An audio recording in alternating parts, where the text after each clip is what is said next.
it's another kind of review tool for implementation of real practices. So you can see some examples. So yeah, so what kind of things we're building in that process and practice and yeah. So learning to be and learning to transform and learning how to know and practice review. So yeah, if you see some practice, you can do what can be a kind of syllabus and objectives and concepts and topics and so on. So you can use this kind of tools for reviewing your practices or your settings, as well as national parks. This is the table. And then coming back to National Park Initiative in Korea. So national parks, for the plans and context, actually Dr. Shin yesterday mentioned national park service are not doing very much about education for sustainable development at this moment, but I think already it started. Korean National Park Service published Sustainable Report in 2010 and 2011, deal with various issues related to environment, society, and economy. But I think that is simply listed the issues, not with specific context and priorities.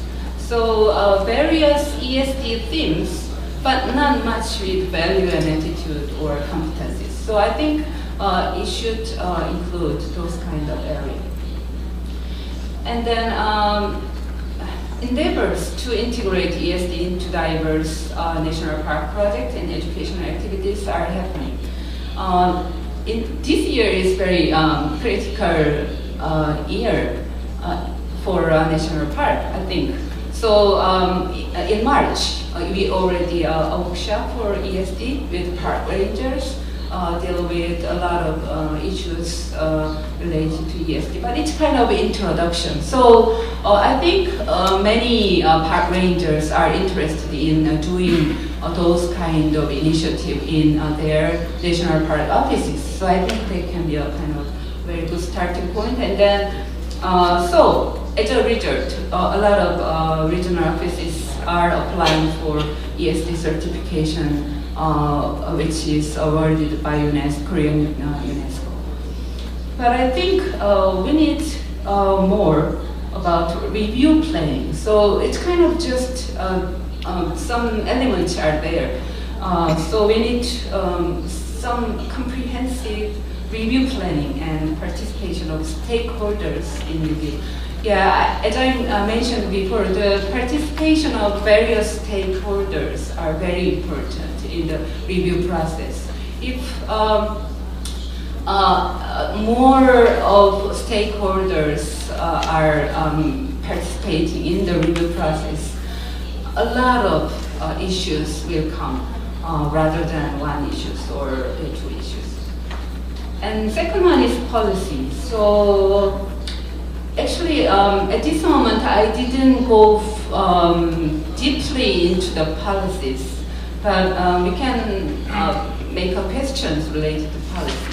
So how each policy include ESD themes in society, economy, and environment, or how they are interlinked with each other, how the policy is related to educational opportunity or ESD, what resources are required, and how they can be provided, something like that. So I think a lot of policies can be reviewed in this review tool. So, yeah. And for the sustainability in 2010 and 2011, and our policy listed under the Korean National Park Service are partially related to areas such as society, economy, and in the environment. But it is not sufficiently included ESD features or orientation. So it needs to be considered in the process of developing policies. Quality learning components. I will make short of this form. And I mentioned about the 5 categories of quality learning. So I reviewed a couple of documents related to related to education program by regional national park offices like Gyeongju and Jiaksan and Songnisan Mountain. So I could see some elements are there, but the content or programs are more related to the learning to know or learning to do. So rather than learning to be or learning to live together or learning to transform. So I think those kind of areas need to be included in those programs. Yes, you can see something. And then the last one is implementation or practice review. So it can include reviews on teaching learning strategies, integration into the existing program, learning materials, assessment of learning, and teacher training, as well as sustainability-oriented regional offices or national park. So yeah, it can be a very important part. So as a conclusion and recommendation, I'd like to say 3 things. The first one is the context, policies, quality learning outcome, and practices of national park can be reviewed using the ESD lens. So UNESCO actually made this ESD lens for formal education setting, but we can modify for national park services and initiatives, so we can do it.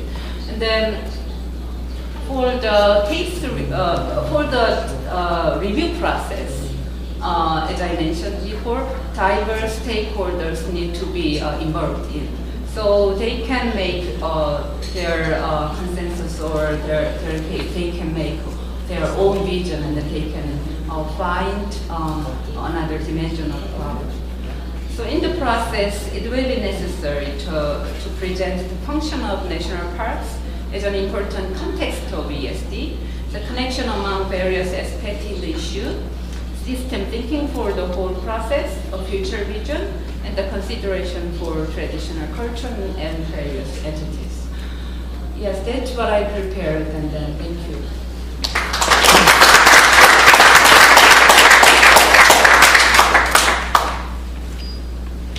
Thank you very much, Professor Lee. We are now going to be joined by Mary Lou Dixon, who is just a second here.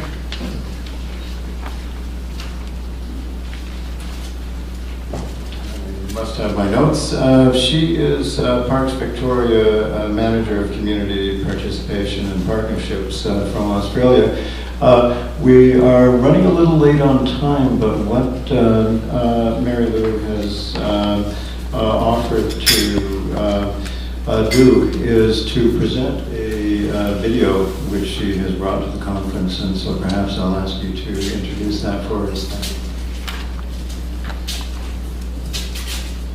Thank you very much.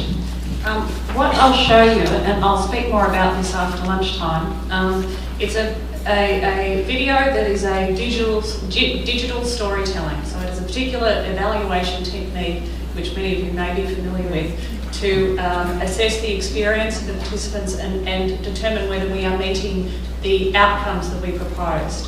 So it is it provides a brief introduction, and I'll provide more of the context about how that video came to be made after lunch. But if you'd like to play the video, please.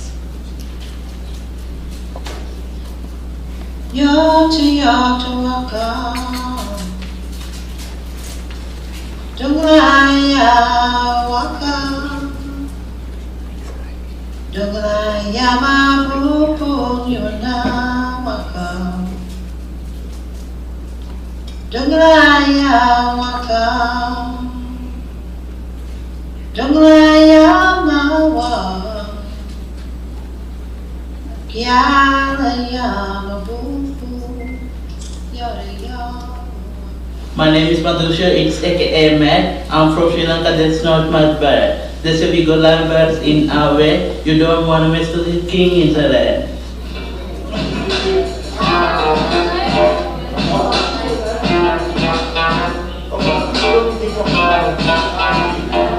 I'm Susie Cordell and I'm from Multicultural Arts Victoria. I run the Regional Hubs program, and part of that program has been about working in Shepparton. We're working with cultural diversity.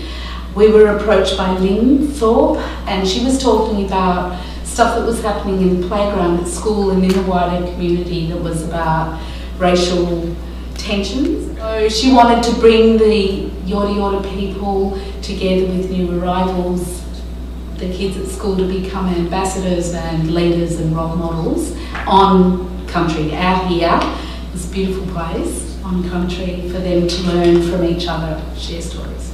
Yorta Yorta and Aboriginal people from the local area.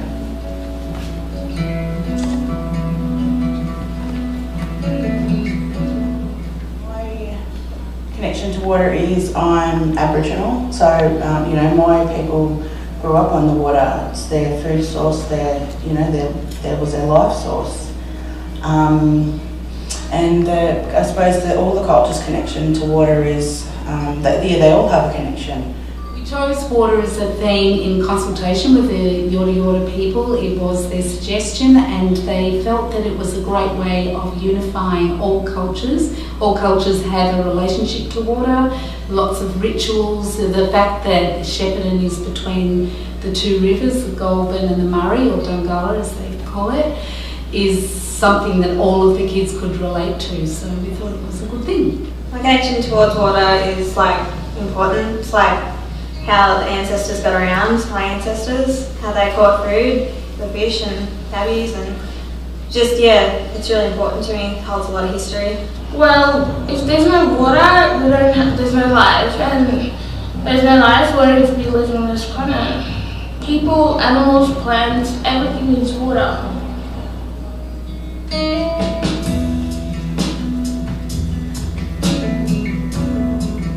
Other people have different stories, like other cultures have different stories about what water means to them and how they use it, what they use it for life and all that stuff. In Rwanda, there was, in 1994, there was a genocide, and during that time, soldiers was just about, come and kill people. So people who were smart enough, they went and hid under the water, so the soldiers couldn't see. That's how they survived. So even my mom did that. So I must say I'm proud of water, and I don't know, it's just like, yeah. So far I've learnt a lot about water from other cultures, like I think the Afghanistans use it as a blessing. They say when the water drips off you, it's like the sin's washing away. Nah, I never knew that before. Like, I thought that was really interesting, so yeah.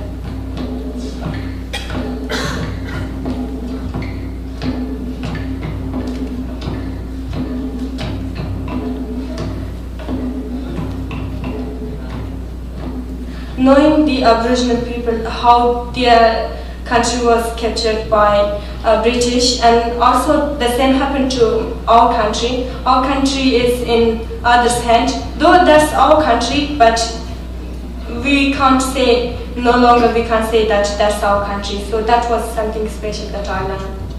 I myself, I didn't know anything about Aborigines, so when I came here, I heard a lot of them, like, lot of about their stories, and it's really touched me. It really touched me because, like, even us in Burundi kind of happened when we get cornered by Germans. So it's pretty much it happens to a lot of country back, to Australia was really different. So it was like, wow, that's hard.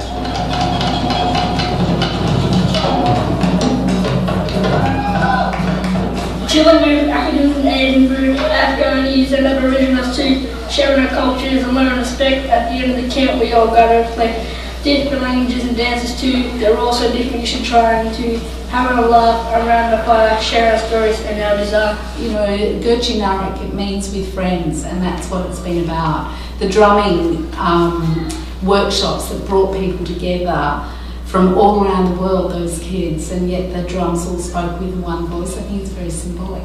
So what have you got the most out of it?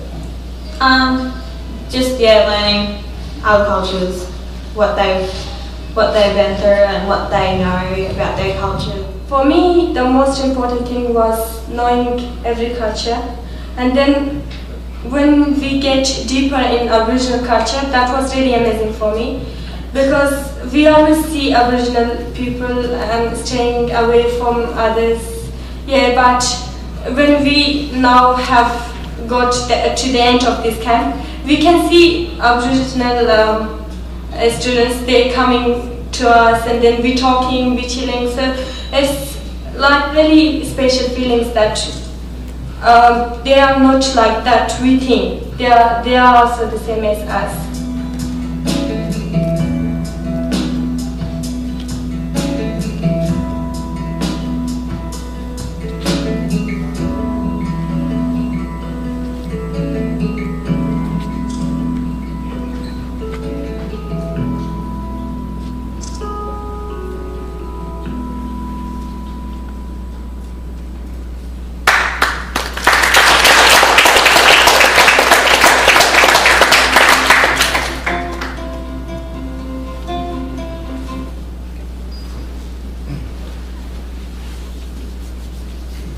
Well, what did you think of that? I think we all want to thank Mary Lou very much for bringing this here. She will have a bit to say immediately after the lunch break, and so we're going to try to slide the scheduling around a little bit then to accommodate that. I want to thank very sincerely all the participants from this morning. I think this has been from the morning and the early afternoon, a wonderfully productive session. And I would like to applaud you all for having participated in such a meaningful way. Thank you very much. We will reconvene at 2 o'clock.